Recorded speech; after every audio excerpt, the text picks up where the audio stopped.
and that Kerr was picking up skills that Coleman kind of left aside. Coleman never really went to another camp. I mean, he trained with Kerr and they had moments together, but he never really thought out, learning from other types of martial arts and things, and Kerr did.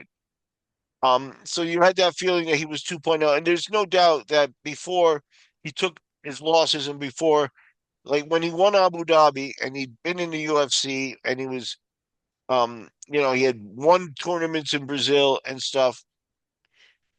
Kerr was the man. Kerr was the top fighter in the world. You can argue Frank Shamrock, but Frank was a lot smaller than Kerr. The mystique of the heavyweights plays big into Kerr's role also, because Kerr was even now.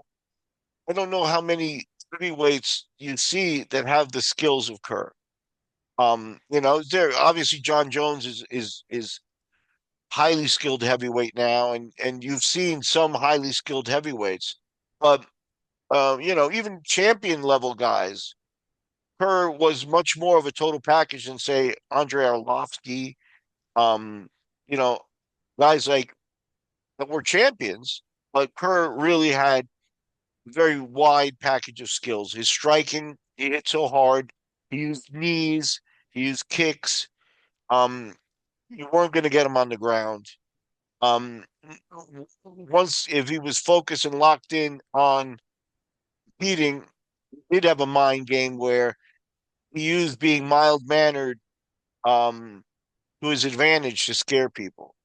Um, so um, I think Kerr, circa 1997, I think, right around that era, maybe, um, was the biggest thing going in MMA. And keep in mind, this was an MMA scene where they were in war memorials, and the same 2 or 3 thousand people showed up, in general to see the fights.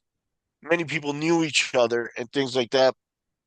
It was a completely different game than now, where you know you have to spend thousands of dollars to go to Vegas and see a game, or see a fight or UFC, and the tickets and the hotels and the whole thing.